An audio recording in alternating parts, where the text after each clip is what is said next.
Sons da Terra.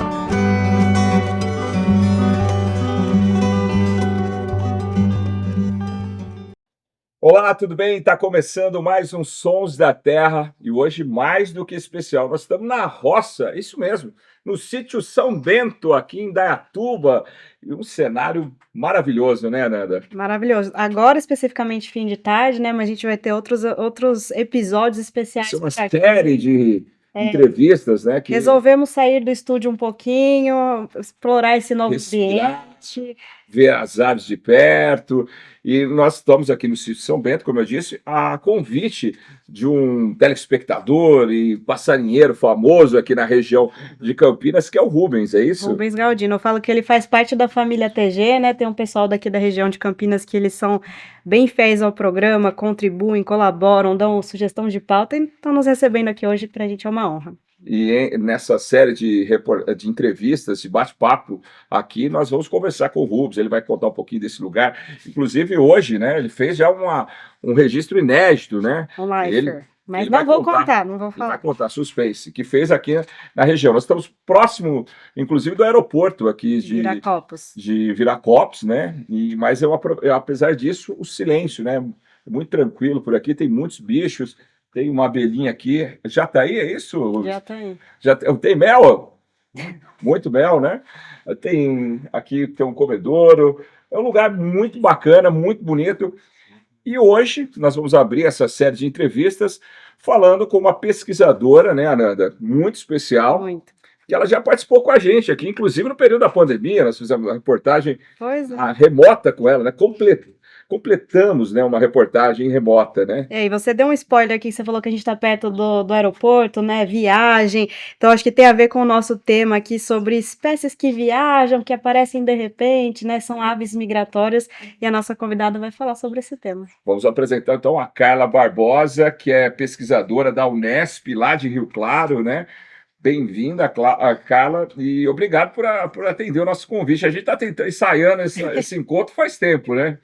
Poxa, verdade. Ó, obrigada, em primeiro lugar, pelo convite. Fico muito feliz a oportunidade de, inclusive, conhecer o sítio do Rubens aqui, que também já tinha feito vários convites para eu vir, então juntou o útil com o agradável. Verdade. Vocês também, né, que a gente sempre fala, vamos, e agora deu certo. Muito E legal. a Carla, ela lançou no Avistar desse ano esse livro, que é muito bacana, Aves Migratórias no Brasil, que é a Carla Barbosa e a Nores Lima. Isso. Falei correto o nome, a pronúncia. Nores. Eu vou abrir esse bate-papo com um trechinho da nota dos editores aqui, que é a Bruna Lima e o Felipe Moreu, que fala o seguinte: nesse livro, Carla Barbosa e Nores Lima ajudam a desvendar mistérios dessas aves tão intrigantes. Em tempos passados, acreditava-se que elas se enterravam no solo para sobreviver ao inverno, que iam até a lua e depois voltavam, e que traziam agouros. Eram muitas as lendas sobre as aves migratórias. E ainda é um grande mistério, né? Muitas aves migratórias. É isso, cara? É, isso mesmo. Tinha, né, essa ideia de que, o que acontece com as aves? Porque, de repente, as pessoas viam, de repente, elas não viam mais, aí existiram várias lendas de que elas se enterravam na lama e depois apareciam no ano seguinte, que apareciam na lua, e aí a gente tem algumas teorias de que realmente as pessoas viam as aves passando, né, na frente da lua. Já Né? lembra que os mais velhos aquele filme do ET, né? Isso. Que tinha passando lá as aves voando. Achava assim, não, elas estão indo lá para a lua.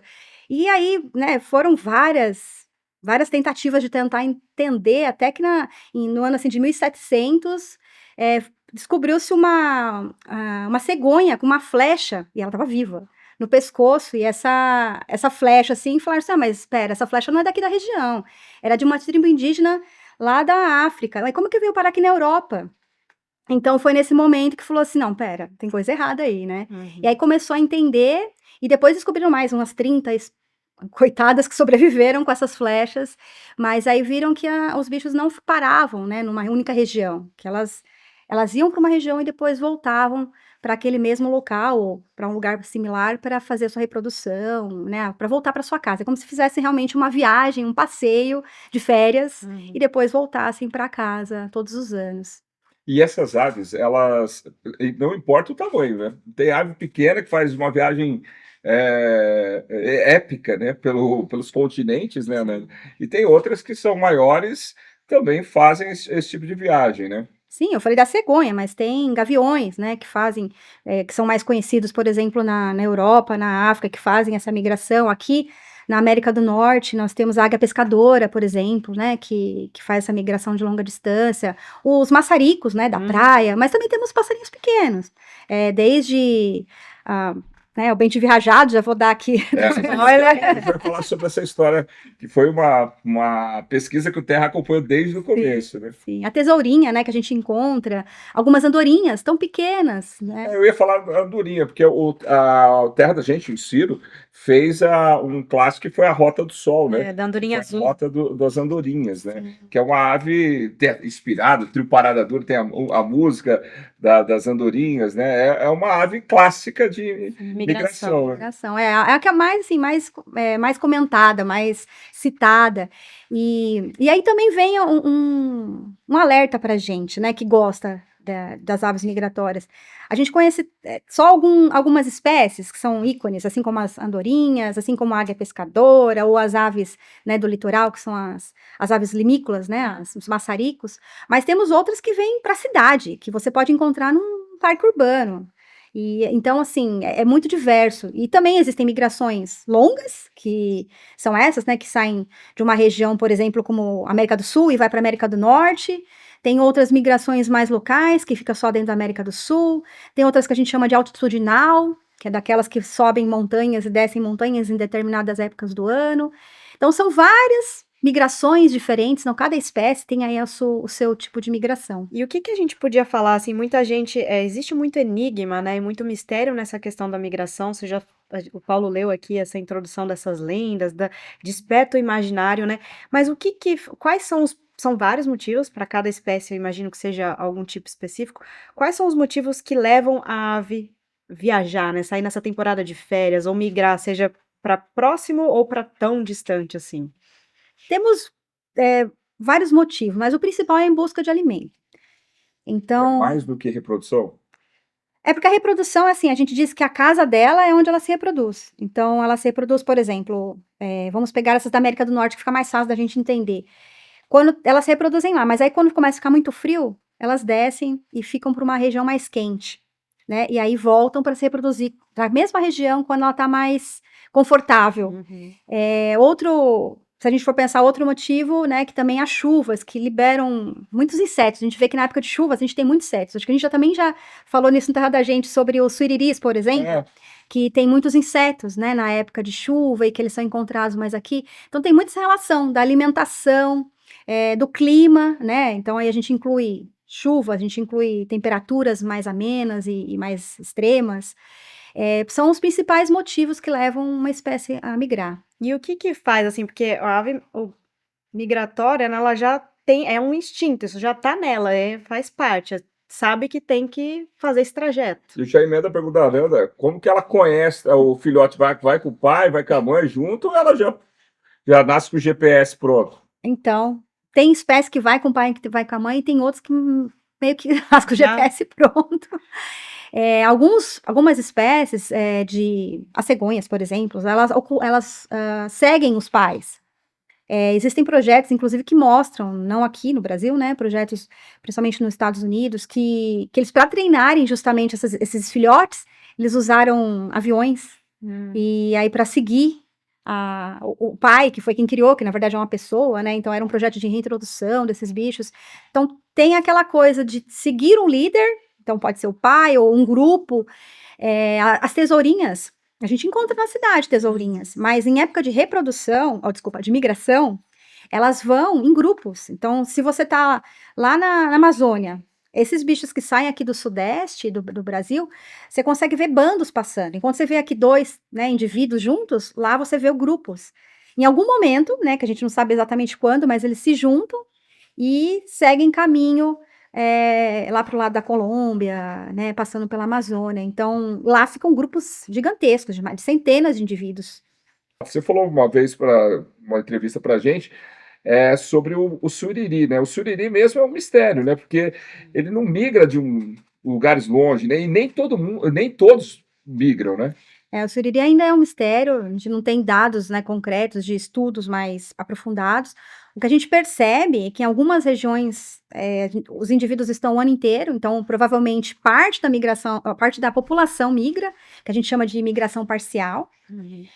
E aí tem lugares que você não encontra mais nenhum, né, indivíduo naquela região. Então, provavelmente naquela região deve ter alguma linha dentro do Brasil ali que não tem, ou melhor, tem uma aclimatação apropriada para ele o ano inteiro. Porque não é que não tem alimento, tem, né? A gente tem inseto, por exemplo, o ano inteiro, para o suriri, que é insetívoro. Mas o quanto que isso é para uma população grande. Exato. E Itajubá, você falou que tem até períodos que você percebe a presença deles mais, né? Estão voltando agora. Estão voltando agora em setembro, eles voltam. A gente já registrou os primeiros, inclusive agora no comecinho de setembro. E aí depois, quando tá ali, por exemplo, a março, abril, a gente já quase não vê mais. E lá tem os dois, tem o suriri e o suriri de barriga branca, né? E esses dois somem completamente de lá. O suriri tem um nome científico que é nome de banda, não é? Como que é? Paulo. Tiranos melancólicos. Tiranos melancólicos, Luciano que brinca, né? Tem alguns nomes que ficam emblemáticos, né? O Penélope Obscura, que ele fala que é punk. Tiranos melancólicos, é uma banda de rock, você que está assistindo, gosta de passarinho, quer montar uma banda de rock. Fica a sugestão. Mas voltando assim, aproveitando o gancho do livro, né? É muito bom ter um livro como esse, porque hoje em dia, para a gente buscar informações dessas aves, acaba a gente usando os recursos que são mais acessíveis para os observadores, né? O Wikiaves, enfim, outras plataformas, aplicativos. E ter um livro com esse compilado aqui, você falou, né? Tem mais de 40 espécies, né? De prancha, né? Fora de parte escrita, de texto, tem mais de 50. E aí a gente vê... São os desenhos, são os desenhos. Feitos pela Noris, uma artista maravilhosa que fez cada um desses desenhos. Alguns mapas, inclusive, com algumas rotas que a gente conhece. E a espécie que está na capa, né, que é o xodózinho aqui da Carla, que inclusive nós já ouvimos aqui no sítio, já está vocalizando, já está na região. O bem-te-vi veio para ser bem-te-vi rajado, né? E aí, Carla, eu queria que você contasse, o Paulo já fez uma reportagem com você no programa, até teve esse período anterior à pandemia, depois veio a pandemia, né? Mas teve toda você citou, a gente trazendo informações de aves migratórias, a gente percebe que a maioria das informações elas vêm de fora, né? Então, assim, sempre do exterior tem pesquisa, já tem dados, mas no Brasil ainda é um pouco escasso, né? Então, você participou dessa questão de trazer informações, apurar informações do bem-te-vi rajado. Isso também é bom para a gente ter informação no nosso território, né? Para a gente trazer novos dados, né? Bicho brasileiro, puramente brasileiro, como vocês mesmos disseram. O bem-te-vi rajado, ele é uma espécie, além de ser brasileira, ela é urbana, ou seja, qualquer pessoa que vai num parque, mesmo que seja em São Paulo, numa cidade grande, consegue ir num parque, no Ibirapuera ou no Parque do Carmo, encontrar e ver, pensar, nossa, como assim? Ele viaja, né? Para onde que ele vai? E foi assim que surgiu. Essa ideia, na verdade, começou com o Carlos Gussoni, que eu queria fazer um trabalho de doutorado, e estava doida para estudar a migração, porque eu descobri a migração num estágio que nós fizemos no Smithsonian, lá nos Estados Unidos. E no Patuxent. E aí eu vi aquilo e falei, não é possível, no Brasil a gente tem isso também, não é possível, a gente não conhece. E conversando com o Gussoni, ele me sugeriu o bem-te-vi rajado, assim como outras espécies, mas essa foi o que te despertou. Foi o que me despertou.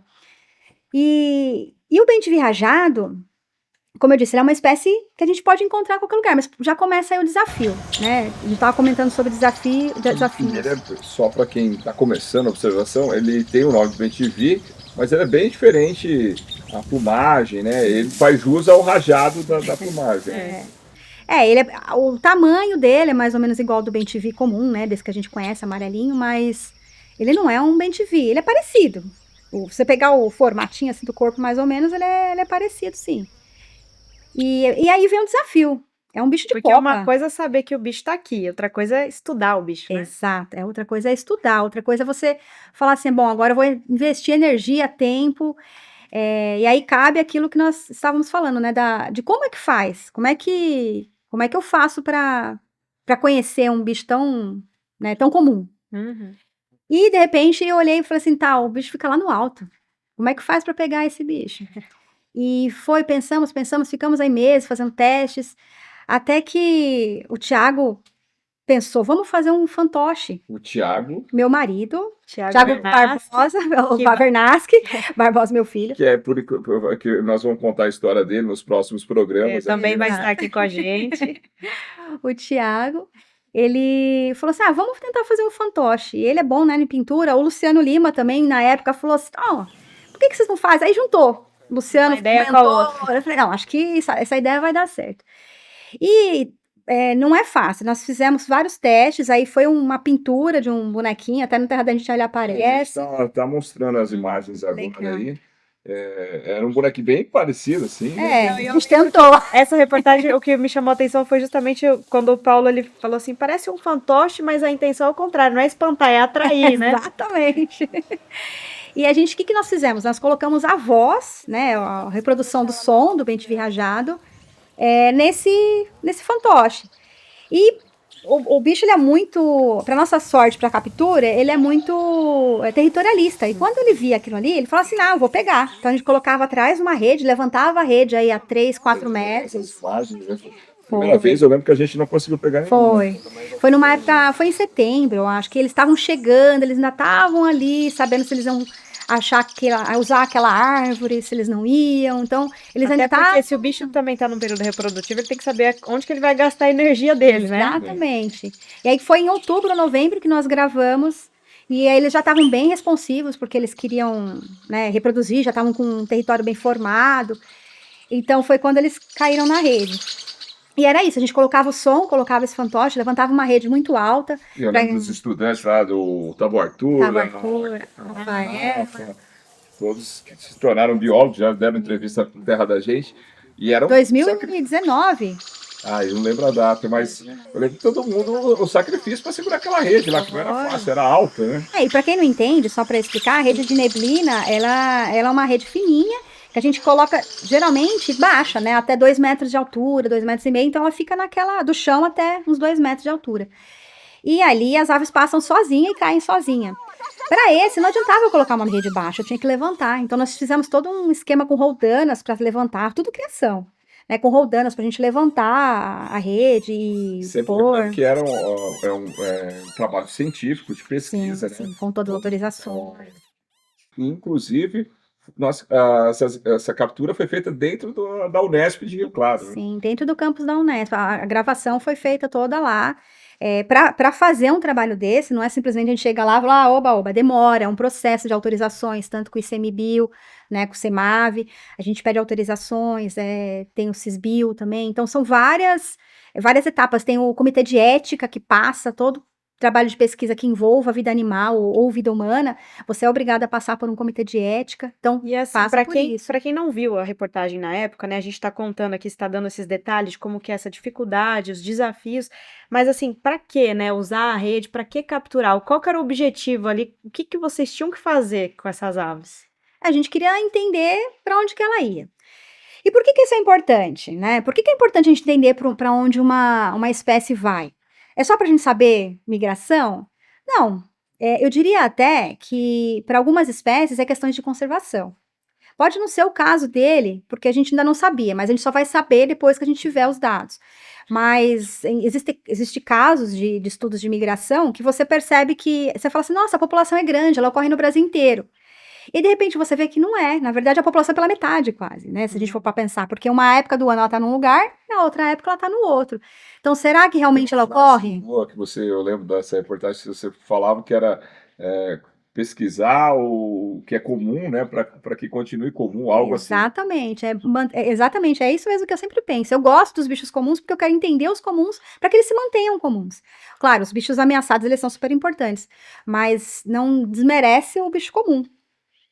Então, a ideia ali era entender para onde que eles vão, sei lá, eles estão vindo aqui, como que é, por onde que eles, como é que funciona. E aí você mencionou as anilhas. É importante, as anilhas, elas são como se fosse o RG do bicho. Você coloca ali uma pulseirinha registrada. Cada número, cada pulseirinha daquelas, né, da anilha, ela tem uma numeração. E cada numeração dessa é registrada lá no CEMAV, que é o órgão do CMBio, que tem todo esse cadastro. Então, eles vão saber quem que era, aonde eu peguei, quem é o responsável. Por quê? Se um dia alguém encontra, né, sabe que a Carla está pesquisando, aí eles me reportam. Se a pessoa reportar para eles, que é super importante, inclusive. Ou, se acontece alguma coisa de errado até, eu tenho uma responsabilidade pela vida, pelo bem-estar daquele bicho. Hoje nós temos a tecnologia do GPS, cada vez menor, porque tem uma coisa que é importante. Pelo bem-estar do animal, a gente só pode utilizar um aparelho, alguma coisa que vá no animal, que seja até 3% do seu peso. Então, é como se você, por exemplo, carregasse uma mochila, né, pesada. Não dá para você, ainda mais... Por mais que você vá subir passar uma trilha, é pesado. Imagina você viajar, migrar com um negócio muito pode pesado. ser prejudicado, né? Exatamente. E até Então, porque pode alterar toda a questão dos dados também, né? sim, dos dados, Da saúde. da né? saúde.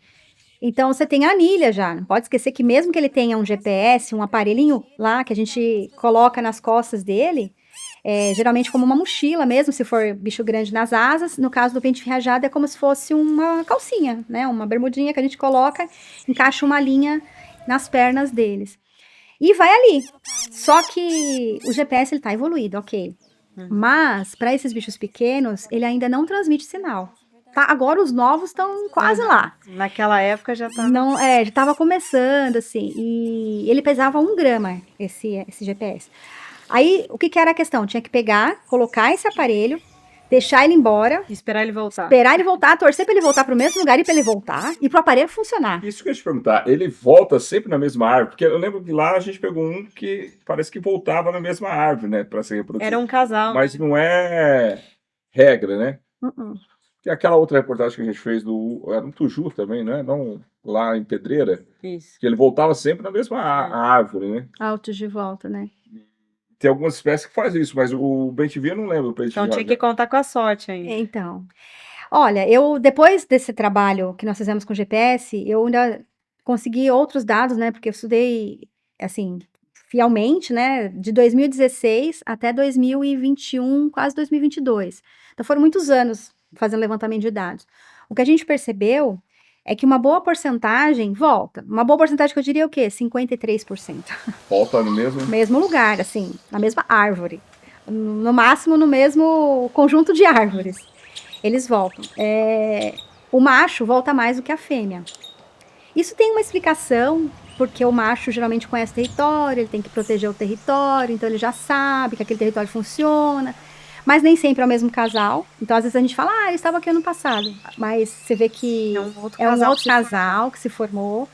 A gente não sabe se aconteceu alguma coisa no meio do caminho, ou se dispersou e foi para outro lugar. Isso, infelizmente, a gente ainda não sabe. Mas, o que acontece é, a gente espera ele voltar, conta com a sorte, conta com a possibilidade de não capturar. Aconteceu já, deu passar um ano, passar Natal e Ano Novo tentando capturar lá em Marília.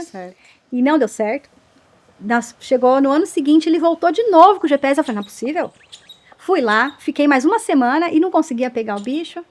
Até que eu peguei e tinha todos os dados. E aí que tá um detalhe, né? Contando a nossa saga para fazer reportagem, né? Que às vezes as pessoas... Isso é fácil, né? Mas nós gravamos isso, toda essa etapa que a gente mostrou aqui, antes da pandemia, né? E depois, durante a pandemia... Que você fez as coletas, inclusive a gente não pôde acompanhar essa recaptura, né, por conta das restrições, da época da dificuldade, e a gente termina essa reportagem com uma entrevista online, né, com a Carla, justamente já com os dados dessa mochila, porque como a Carla explicou, a mochilinha não transmitia em tempo real, então ela teve que capturar e cruzar os dados depois que ela recapturou essa ave, né? Teve bicho que saiu da cidade de São Paulo, do Parque do Carmo, e foi parar lá no Amapá. São aproximadamente aí 3 mil quilômetros de viagem para voltar para a mesma árvore. E tinha até as paradinhas, eu lembro, né? Porque lembra da distância que ele chegava a percorrer num dia? Então, o que acontece é que esse GPS, ele não registra tão fielmente as datas de parada. O que ele registra são momentos. Por que que acontece? Como ele é um negócio que tem que ter bateria suficiente, então você carrega ele tem bateria, sei lá, X tempo. Depende do quanto ele liga. Então você tem que falar assim, olha, ligue a cada 8 dias, ligue a cada 5 então dias. Então pode ser que esses pontos de parada, na verdade, Foi a hora que ele simplesmente... ligou. Exato. Pode ser que seja a hora que ele ligou, ele estava passando. A gente não consegue ter certeza da onde ele parou. O que dá para ter certeza, por exemplo, teve um que ele ficou mais de um dia, mais de um momento, né, registrando no mesmo lugar. 5 dias depois ele registrou no mesmo lugar. Aí sim. E eu lembro também que alguns se cruzaram pelo caminho, né? Um vinha de um lado, É. outro vinha de outro, passavam pela mesma rota ali Mesma rota. na região central do Brasil. Isso. E é o que eu falo, é como se fosse um mensageiro, porque ele saiu do centro, né, da grande São Paulo, assim, no movimento todo, num fragmento de mata, esse no caso, mas tivemos outros. Ele atravessou Cerrado, ele atravessou a Amazônia e foi lá. A gente vê o ponto num lugar onde não tem absolutamente nada, tem mata, mata, mata, mata para tudo quanto é lado. Isso que é mais louco, né? Você vê a ligação de um bicho urbano, que a gente acha que é urbano aqui, e a importância da mata, que como a mata também tem que estar preservada lá para cima, né? É o que eu falo, é E como se aqui fosse um também, mensageiro. óbvio, né? Porque Sim. os parques também são um refúgio deles. São refúgio. E ele volta lembrando que ele volta para se reproduzir. Então, ele não vai se reproduzir lá na Amazônia, ele volta pro mesmo As lugar. férias dele são lá na Amazônia. Exatamente. Mas passar férias não é ruim, né?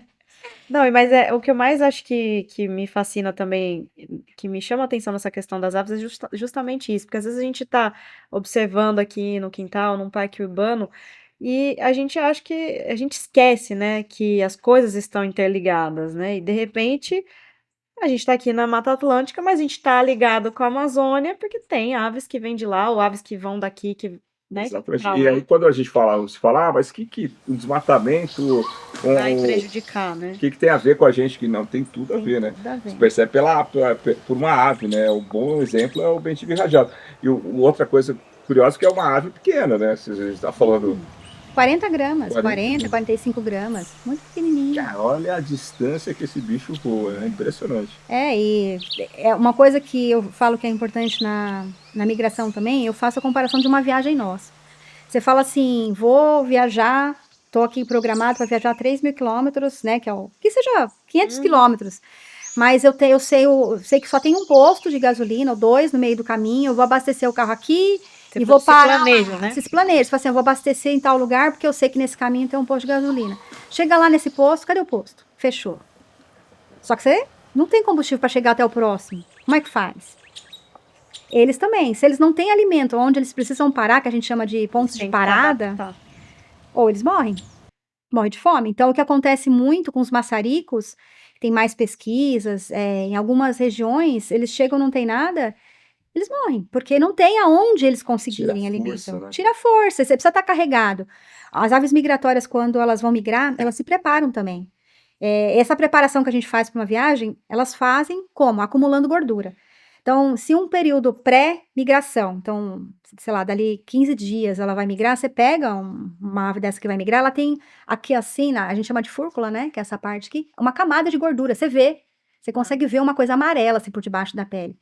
Alguns, né, outros na barriga, então você vê que eles acumulam. Se preparou para isso, Se né? prepara, mas tem limite, essa gordura acaba, tanto que eles chegam lá bem magrinhos, mesmo que eles parem no meio do caminho, eles chegam lá magrinhos, com essa gordura meio escassa. Mas e se você não tem nesse caminho o seu ponto de parada para você se reabastecer, como é que faz?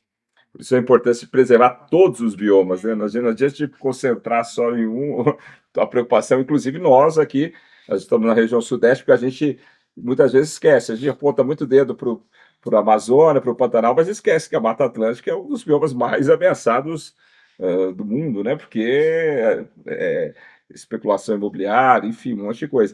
E é importante, inclusive, a presença desses parques urbanos, né? Sim, é essencial. A gente falou de que eles voltam para o mesmo lugar. Se não tiver um parque, onde eles vão se reproduzir? Eles voltam para casa. É mais uma, né, uma analogia. Me veio na cabeça. Lembra a árvore que tinha? Eu lembro que eram árvores de porte grande e tudo, mas eu não lembro da espécie. Eles não têm muita seleção por espécie, não. O que eles selecionam? Buracos nas árvores, cavidades. Na falta, eles usam ninho de João de barro, Pica-pau também. ninho de pica-pau. Eles acham alguma cavidade, né? Algum buraco. Eles não fazem o buraco que nem o pica-pau, né? O pica-pau vai lá, a arara vai lá, cava o seu buraquinho, eles não. Então, eles precisam de uma cavidade Eles pronta. aproveitam de uma. Eles aproveitam. Tanto que se você entrar lá no Wikiaves, você vai ver umas coisas meio bizarras com relação a Mas também ninho. imagina, o bichinho tá vindo de uma viagem, não vai ter Ainda vai tempo de. construir a casa inteira, Não, é não muita vai ter. coisa para um Ó, bichinho só. Vamos pensar que ele chega em setembro, outubro, novembro, dezembro, janeiro, fevereiro, março. Ele já foi embora. São 6 meses para ele procurar um ninho, achar Uma uma parceira. parceira, reproduzir, criar os filhotes e partir. É. Aí se preparar para partir, porque eles têm que É uma engordar. jornada e É. tanto, né? Só para encerrar, Paulo, por que foi importante, né? O que esse estudo representou, assim, de trazer essas informações, de estudar uma ave do nosso território, uma ave brasileira, né? O que isso marca, assim? Eu acho que primeiro marca para a gente conhecer uma ave puramente brasileira. Então, que não vai migrar para longe, fica Longe entre aspas. né? longe entre aspas. Ela Eu digo, longe para outro continente, que era sempre a ideia que se tinha de, migra para outro continente. Trouxe depois, né, com todos esses dados, o livro, que começou com o Bem-te Viajado e juntou com a ideia da Nores, e a gente tem essa coisa de um livro que a gente tentou fazer com uma linguagem mais simples, que pudesse abranger qualquer pessoa, não apenas um observador de aves, não apenas um pesquisador. Então, a gente traz informações científicas com uma lista de links de artigos científicos, com uma linguagem mais popular. Que hoje, né, eu trabalho com divulgação científica. Então, juntou essa ideia de fazer divulgação de um tema que as pessoas gostavam, com informação científica. Então, das pessoas que me procuraram, eu tenho desde pesquisadores como pessoas dos mais diversos níveis de conhecimento ornitológico, né, até observadores que acabaram de começar. E juntou com o que eu faço hoje na Unesp, que eu trabalho com a divulgação dos projetos lá do LEC, né, que é o Laboratório de Ecologia Espacial e Conservação. Então, foi muito útil para mim, como pessoa, e abriu portas para fazer algo mais que não parou no Bem-te Viajado, e que eu espero que não pare, para falar a verdade. Sim. Legal, são 2 capas, mas é o mesmo livro, né? Só muda Vamos a coisa só se dar você- uma orientação para quem tiver interesse, onde que pode encontrar o livro, né? O livro, vocês podem encontrar na Loja dos Passarinhos, que é da Tieta Pivato. Lá na Loja dos Passarinhos ela tem, pode mandar lá. Na própria Laranja Original, que é o site da editora, também pode encontrar lá. E fiquem à vontade, qualquer um dos lugares, fico feliz. O importante, eu acho que é a informação chegar em todo mundo e de uma forma simples e gostosa. E convidar as pessoas, então, a observar esses viajantes, né? Sejam os que saem daqui para ir para fora, os que estão chegando. Agora a gente está num período bom para ver essas aves migratórias, né? São várias. Inclusive, deixe o seu comentário aí, né, Qual que é a sua embaixo. favorita? Qual que é a sua ave migratória favorita? Qual que fascina mais, né? Eu acho que são tantas, né, com histórias bacanas, né? Deixa eu aproveitar. O Ornito Mulheres tem uma rede social Tem. no Instagram? Tem o Instagram da Ornito Mulheres. Só colocar lá Ornito Mulheres no Instagram. Quem quiser mais Quem informações, quiser também é legal. mais né? informações, tem um grupo grande, somos mais de 500 mulheres aí juntas por um objetivo, que é levar ciência, levar conhecimento, poder ir para campo, e não só ornitólogas, são observadoras de aves também. Que legal, bacana. Obrigado, Carla, mais uma vez. Corre lá que o Thiago não tá dando conta lá, hein? Pode deixar. Obrigado pela participação. Para lembrar, dá o like. O like, seguir o canal. Hoje a gente começou finalzinho de tarde, estamos anoitecendo com vocês, mas daqui a algumas semanas tem mais episódio à luz do dia aqui no sítio São Bento. São Bento. Sons da Terra.